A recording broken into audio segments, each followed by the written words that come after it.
दोस्तों, आप सभी को गुलाब जामुन जैसी मीठी मीठी नमस्कार और इसी के साथ आप लोगों का स्वागत है मार्केट के पैचअप या ब्रेकअप शो में।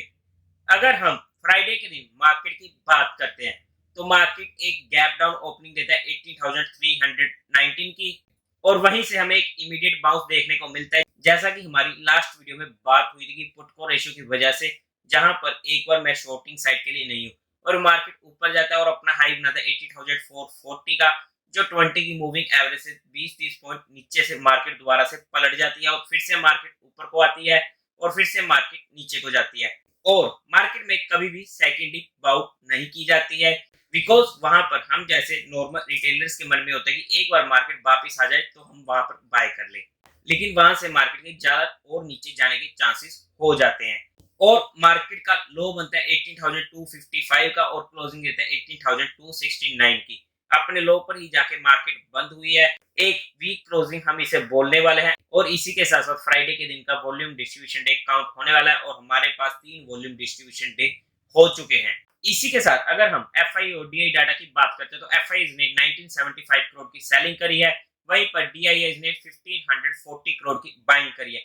नेट में सेलिंग का फिगर नेगेटिव साइड का ज्यादा है, जो हमारे लिए और मार्केट के लिए नेगेटिव हो जाता है। स्टॉक्स इन फोकस के लिए आप हमारा टेलीग्राम चैनल ज्वाइन कर सकते हो। टेलीग्राम चैनल का लिंक आपको डिस्क्रिप्शन में मिल जाएगा या फिर आप direct market love affair search करके वहां से भी ज्वाइन कर सकते हो। लेकिन वहां पर भी कोई भी इन्वेस्टमेंट की टिप नहीं दी जाती है। वहां पर जो भी चीजें डिस्कस की जाती हैं वो सिर्फ एजुकेशन, लर्निंग और केस स्टडी पर्सपेक्टिव होती है। अगर फिर भी आपको इन्वेस्टमेंट करनी है तो एक बार अपने फाइनेंशियल एडवाइजर से पूछकर ही काम करें। और इसी के साथ ना आप लोगों को म्यूचुअल फंड में या फिर इंश्योरेंस सेक्टर में कोई भी इंश्योरेंस हो, health card, term card, general या फिर मोटर, कुछ भी ओपन करवाना हो या कोई भी हेल्प चाहिए हो तो आपको डिस्क्रिप्शन में एक गूगल फॉर्म का लिंक मिल जाएगा, जिसे आप भर के सबमिट कर दीजिएगा। टीम आपके साथ जल्दी से जल्दी कनेक्ट करने की कोशिश करेगी। इसी के साथ अगर हम मार्केट की बात करते हैं, जो सबसे मेजर इश्यू बन चुका है कि मार्केट जिस तरीके से टूटी है, सबसे पहली बात तो ना आप पिछले 2 वीक्स की संडे की वीडियो जाकर चेकआउट कीजिएगा। इनफैक्ट कहूं तो 3 वीक्स की वीडियो चेकआउट कीजिएगा। क्या आप लोगों का माइंडसेट पहले रेडी नहीं किया गया था कि मार्केट कभी भी 18,400 18,000 तक रिट्रेस करने आ सकता है? ये अपनी नॉर्मल मूविंग एवरेज को एटलीस्ट 20 मूविंग एवरेज को तो कभी भी टच करने आ सकता है और ज्यादा से ज्यादा 50 की मूविंग एवरेज को भी टच करने आ सकता है।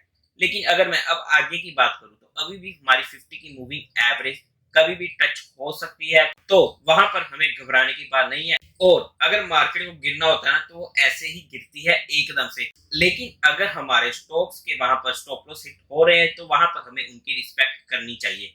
लेकिन इसके बाद अगर मैं बात करता हूँ मार्केट के लिए, हमारे पास मेजर सपोर्ट रहने वाला है 18,000 से 18,100 की रेंज, जो हमारे लिए एक 50 की मूविंग एवरेज जो इसके बीच में आने वाली है। 50-60 पॉइंट ऊपर नीचे मैं नहीं कह सकता, लेकिन अगर मार्केट कभी भी 18,000 के आसपास आती है तो वहां पर एक अटेम्प्ट हमारे लिए बन जाता है कि वहां से मार्केट के बाउंस बैक होने के चांसेस पूरे बने रहते हैं। अब लेकिन दिक्कत क्या है चल रही है, इन्फ्लेशन हो गया या इंडिया चाइना का मैटर हो गया, वहां पर ये दोनों फैक्टर अभी के लिए ना मार्केट में हमें सबसे ज्यादा टेंशन में डाल रहे हैं कि क्या करें, एग्जिट करें या फिर अपॉर्चुनिटी। देखो, जो ये चीजें चलनी है चलती रहेंगी, इसका हम कुछ नहीं कर सकते हैं। लेकिन अगर मार्केट 80,000 के लेवल को तोड़कर नीचे क्लोजिंग देती है तभी वहां पर जाकर हमारे लिए एक परेशानी का सिनेरियो हो सकता है कि 50 की मूविंग एवरेज के नीचे मार्केट ने क्लोजिंग दी है। अगर इंट्राडे पर भी कट करके नीचे जाकर ऊपर से खींच दे तब तो दिक्कत की बात है ही नहीं है। लेकिन एक बार के लिए 80,000 के लेवल पर जो स्टॉक स्पोर्ट्स पर आ रहे हैं वहां पर हमारी नजर रह सकती है, वो भी एक छोटे से स्टॉप लॉस के साथ, क्योंकि ये एक ऐसे लेवल्स होते हैं जहां पर खोने के लिए 2-3% का खोता है, लेकिन वहां पर बनने के लिए हमें 7-8% इजीली मिल जाते हैं। देखो, अगर हम मार्केट में काम करते हैं तो ऐसा तो होगा ही नहीं कि हमारे कभी स्टॉप लॉस हिट ही ना हो, हम हमेशा ही प्रॉफिट में रहे।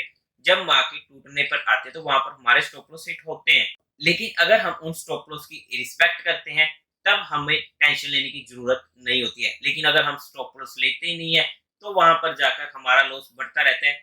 सभी में नहीं बढ़ता, 10 में से 7 स्टॉक बैक बाउंस कर जाते हैं टाइम के साथ, लेकिन 2-3 स्टॉक्स ही ऐसे होते हैं जो फिर टूटते जाते हैं और हम एवरेज करते रहते हैं, और वहां पर जो भी हमारा ओवरऑल प्रॉफिट होता है वो सारा का सारा प्रॉफिट पहले तो नील होता है और उसके बाद फिर वो लॉस में बदलता रहता है, और वहां पर हमारी अमाउंट काफी ज्यादा डिस्ट्रॉय हो जाती है।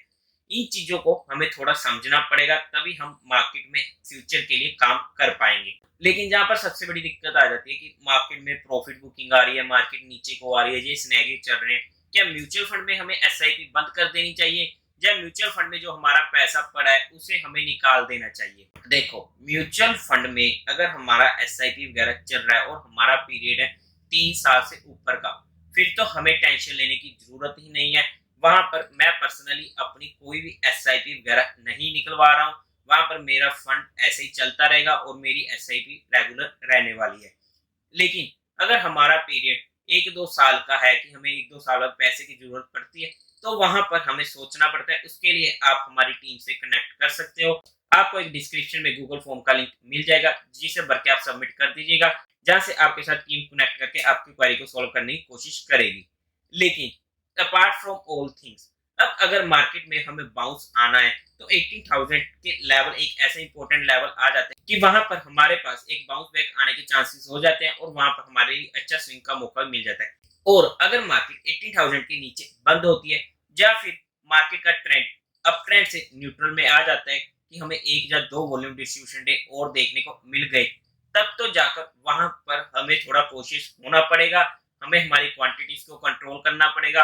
और इसी के साथ अगर मैं बैंक निफ्टी में बात करूं, तो बैंक निफ्टी में मार्केट 20 की मूविंग एवरेज को टच की है, और इसी के साथ अगर मार्केट चाहे तो अपनी 50 की मूविंग एवरेज तक बैंक निफ्टी भी रिक्लेम कर सकता है, जो उसका लेवल आ जाता है अप्रोक्स 41,800 से 42,000 के करीब। कहीं पर भी मार्केट अगर बैंक निफ्टी में टच करने आता है, तो वहां पर भी हमारे पास अच्छा मौका हो जाता है बाइंग करने का एक छोटे से स्टॉप लॉस के साथ। लेकिन बैंक निफ्टी सबसे ज्यादा स्ट्रेंथ दिखा रहा है। अगर बैंक निफ्टी में हमें स्ट्रेंथ देखने को मिली और उसने बाउंस बैक किया, तो वो निफ्टी को भी लीड करेगा। इस बात का आप थोड़ा ध्यान रखिएगा।